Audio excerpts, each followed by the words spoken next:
ईर्ष्या, द्वेष, अधर्म, धर्म, पाप, पुण्य, त्याग और लोभ, सरलता और षड्यंत्र से भरपूर 18 दिन के इस भयानक महायुद्ध में लगभग 18 अक्षौहिणी सेना का विध्वंस हो चुका था।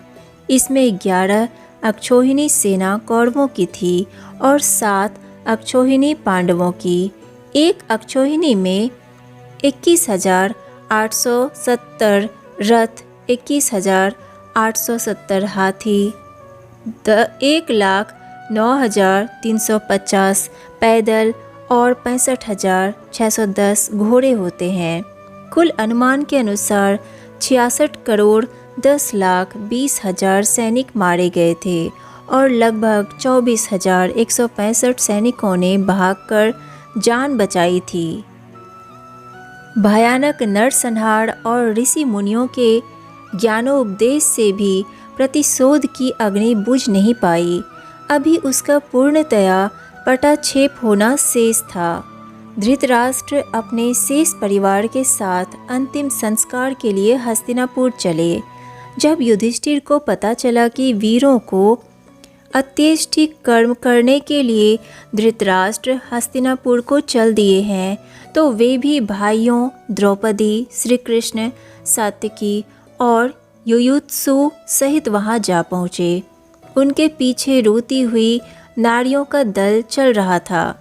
वहां पहुंचकर युधिष्ठिर ने रोती हुई भीड़ को चीरकर धृतराष्ट्र के समीप पहुंचकर उन्हें प्रणाम किया और अन्य लोगों के वहां मौजूद होने की बात भी कही। पुत्रवध से पीड़ित हुए धृतराष्ट्र ने शोक से व्याकुल हो अपने पुत्रों का अंत करने वाले पांडुपुत्र युधिष्ठिर को गले से तो लगाया, परंतु उस समय उनका मन कहीं और ही था। धर्मराज को हृदय से लगाकर उन्हें संतावना दे धृतराष्ट्र भीमसेन को इस प्रकार खोजने लगे मानो आग बनकर उन्हें जला डालेंगे। श्री कृष्ण धृतराष्ट्र की इस दूषित मनोवृत्ति को ताड़ गए। धृतराष्ट्र ने भीमसेन कहाँ है?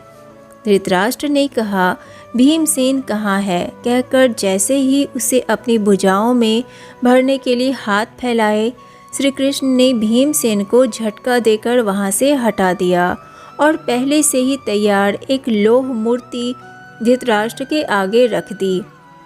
धृतराष्ट्र ने उसे ही भीमसेन समझा और इतने जोर से उसे अपनी भुजाओं और छाती के दबाव में लिया कि मूर्ति चूर चूर हो गई। उसका परिणाम यह हुआ कि स्वयं धृतराष्ट्र भी घायल हो गए और मुंह से खून उगलते हुए पृथ्वी पर जा पड़े। धृतराष्ट्र के होश में आने पर उन्हें वास्तविकता से परिचित कराते हुए श्री कृष्ण ने धृतराष्ट्र को फटकारा। इस पर लज्जित होकर धृतराष्ट्र ने पांडवों को गले लगाया। तदंतर सभी पांडव गांधारी से मिलने गए। पुत्र शोक से पीड़ित गांधारी पांडवों को देखते ही उन्हें श्राप देने के लिए उद्यत हुई। व्यास जी ने समझा बुझाकर उसे शांत किया। भीम और युधिष्ठिर ने गांधारी से अपने अपराधों के लिए क्षमा मांगी। गांधारी ने भी दुखी और उदास द्रौपदी से कहा, दुखी होने की आवश्यकता नहीं है। मुझे और तुम्हें कौन संतावना देगा? यह सब मेरी ही गलती से हुआ कि इतने क्षत्रियों का विध्वंस हो गया। अब उसे दिव्य दृष्टि प्राप्त हो चुकी है, किंतु गांधारी का अंतःकरण शोक से संतप्त हो रहा था।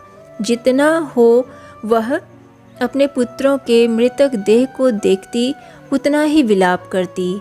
समस्त वीरों को मरा हुआ देखकर रोती हुई गांधारी कृष्ण के सम्मुख आई और क्रोधपूर्वक श्राप देती हुई बोली, कृष्ण, जिस प्रकार तुमने कौरवों और पांडवों के बीच लड़ाई करा के उनका नाश कराया, उसी प्रकार तुम अपने भाई बंधुओं का भी विनाश कर डालोगे।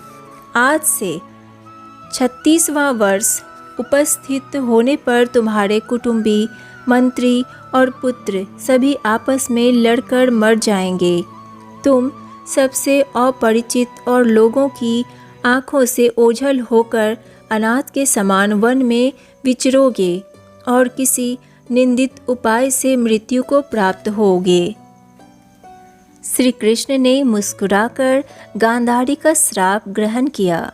उसके बाद धृतराष्ट्र और गांधारी के कहने पर युधिष्ठिर ने सभी मृतकों का दाह संस्कार करना स्वीकार किया। अंततः भगवान कृष्ण के बार बार समझाने पर शोक का परित्याग कर पांडव, विदुर, धृतराष्ट्र एवं भरतवंश की संपूर्ण स्त्रियों ने मिलकर दाह संस्कार के पश्चात गंगा जी में अपने समस्त सुहृदों के लिए जलांजलियां प्रदान की। पांडवों में विशेषकर युधिष्ठिर को यह आत्मग्लानि निरंतर सताती रही कि इस विनाश का मूल कारण मैं ही हूँ। फलतः पांडव आत्मशुद्धि का संपादन करने के लिए 1 मास तक वहीं गंगा तट पर बैठे रहे। उनके पास निरंतर अनेक श्रेष्ठ ब्रह्मर्षि सिद्ध महात्मा आते रहे। सभी ने विभिन्न प्रकार के उपदेश देकर युधिष्ठिर का समाधान किया तथा विगत की अनेक बातें उन्हें सुनाई और समझाई। नारद आदि द्वारा ज्ञानोपदेश के पश्चात भी युधिष्ठिर का पश्चाताप नहीं गया तो माता कुंती ने उन्हें समझाया और यह रहस्य भी उद्घाटित किया कि कर्ण तुम्हारा ही भाई था, जिसे सुनकर युधिष्ठिर और भी विचलित तथा दुखी हुए। उन्होंने दुखी मन से विश्व भर की स्त्रियों को श्राप देते हुए कहा, आज से स्त्रियां अपने मन में कोई गोपनीय बात नहीं छिपा सकेंगी। युधिष्ठिर का मन अपने सगे संबंधियों सुहृदों की याद कर उद्विग्न एवं विरक्त हो उठा। युधिष्ठिर ने अनेक तर्क देकर अपने को दोषी मानते हुए राज्य छोड़कर वन में चले जाने का प्रस्ताव रखा। सभी उपस्थितों तथा भाइयों ने उन्हें बहुत समझाया और कहा, किया हुआ पाप कहने से, शुभ कार्य करने से, पछताने से, दान करने से और तपस्या से नष्ट हो जाता है। सभी भाइयों और द्रौपदी ने उन्हें समझाया कि यज्ञ और शासन करना ही कर्तव्य है। अर्जुन ने अनेक दृष्टांत देकर युधिष्ठिर को संन्यास लेने से रोकने का प्रयत्न किया। अंत में श्री कृष्ण और महर्षि व्यास ने उनकी परेशानी का समाधान किया और उन्हें शासन का संचालन करने के लिए राजी कर लिया। स्वस्थ चित्त होकर सब लोगों से घिरे युधिष्ठिर धृतराष्ट्र को आगे कर हस्तिनापुर के लिए चल दिए। नगर में आने पर स्वागत सत्कार, दान दक्षिणा आदि की व्यवस्था हुई। सब औपचारिकताएं पूरी हो जाने पर युधिष्ठिर का राज्याभिषेक हो गया। युधिष्ठिर ने धृतराष्ट्र के अधीन रहकर राज्य की व्यवस्था के लिए भाइयों तथा अन्य लोगों को कार्यों पर नियुक्त कर दिया। सब कामों से निश्चिंत होकर युधिष्ठिर ने श्री कृष्ण का पूजन आराधना किया और कृतज्ञता प्रकट की। पितामह भीष्म अभी तक सरसैया पर पड़े सूर्य के उत्तरायण होने की प्रतीक्षा कर रहे थे। समय निकट आ पहुंचा था। अतः श्री कृष्ण ने युधिष्ठिर को सलाह दी कि पितामह की सेवा में चलना चाहिए। युधिष्ठिर श्री कृष्ण के साथ भीष्म के पास चले तो गए, पर उनके सम्मुख होने का साहस नहीं कर पा रहे थे। कृष्ण ने भीष्म पितामह से युधिष्ठिर के लज्जित और भयभीत होने का कारण बताया। भीष्म का आश्वासन पाकर युधिष्ठिर उनके समीप गए। पितामह ने युधिष्ठिर को राज, राजधर्म, सत्य आदि से संबोधित अनेक महत्वपूर्ण बातें समझाई और युधिष्ठिर से कहा, अब तुम्हें जिस बात में संदेह हो उसे पूछो। युधिष्ठिर और कृष्ण के साथ पितामह के पास महर्षि व्यास, देवस्थान, अस्म, कृपाचार्य, सात्यकी और संजय आदि भी गए थे। भीष्म की बात सुनकर वे सभी प्रसन्न हुए। युधिष्ठिर ने अश्रुपूरित नेत्रों से कहा, पितामह, इस समय भगवान सूर्य अपनी किरणों द्वारा पृथ्वी के रस का शोषण करके अस्तांचल को जा रहे हैं, इसलिए अब मैं कल आपसे अपना संदेह पूछूंगा। तदंतर वे लोग भीष्म पितामह की परिक्रमा कर अपने रथों पर आरूढ़ हो हस्तिनापुर लौट आए। अगले दिन परिवार सहित पुनः पितामह के चरणों में प्रणाम किया और अपने मन के अनेक संदेह उनके सामने रखे। भीष्म ने बहुत सी इतिहास पुराण संबंधी कथाओं के माध्यम से उनके मन के संदेहों को दूर किया और प्रसन्न मन से उन्हें आशीर्वाद भी दिया। व्यास जी के कहने पर युधिष्ठिर को परिवार सहित हस्तिनापुर जाने की आज्ञा दी। युधिष्ठिर ने पितामह को प्रणाम किया और धृतराष्ट्र गांधारी को आगे करके ऋषियों, भाइयों, कृष्ण, मंत्रियों तथा नगरवासियों सहित हस्तिनापुर लौट आए। भीष्म पितामह से उपदेश सुनने में कई दिन बीत चुके थे। भीष्म ने अपने प्रयाण की बेला का युधिष्ठिर को ज्ञान करा दिया था।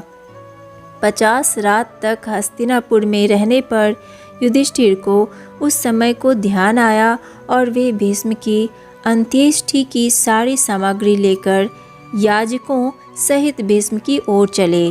परिवार के लोग भी उनके साथ थे। व्यास, नारद आदि पहले से ही भीष्म की सेवा में विराजमान थे। युधिष्ठिर सहित सब लोगों ने भीष्म के चरणों में शीश नवाया। भीष्म ने सबको आशीर्वाद दिया। उन्होंने अवशिष्ट कौरवों और पांडवों को संक्षिप्त सा धर्म उपदेश किया और मौन हो गए। फिर भीष्म ने यौगिक क्रियाओं का आश्रय लिया और धीरे धीरे प्राणों को ऊपर चढ़ाने लगे। सभी उपस्थित लोगों ने देखा कि योग युक्त हुए भीष्म के प्राण जिस जिस अंग को त्याग कर ऊपर उठते थे उस अंग के बाण अपने आप निकल जाते और घाव अपने आप मर जाते। अंत में उनके प्राण ब्रह्मरंध्र फोड़कर आकाश में चले गए। भीष्म के देह त्याग देने के पश्चात सुगंधित पदार्थों और लकड़ियों से चिता सजाई गई और पूरे समारोह के साथ पितामह का दाह संस्कार किया गया। तर्पण आदि क्रियाओं से निवृत्त हो सब लोग हस्तिनापुर लौट आए। भीष्म पितामह के देहावसान के साथ ही महाभारत के महानाटक का पटाक्षेप हो गया। कृष्ण द्वारका लौट आए और युधिष्ठिर राजकाज देखने लगे। तो आज के लिए बस इतना ही। इससे आगे की कहानी मैं आपको नेक्स्ट वीडियो में सुनाऊंगी। अगर वीडियो अच्छी लगी हो तो वीडियो को लाइक कीजिए, सनातन रहस्य को सब्सक्राइब कीजिए और ज़्यादा से ज़्यादा शेयर कीजिए। राधे राधे।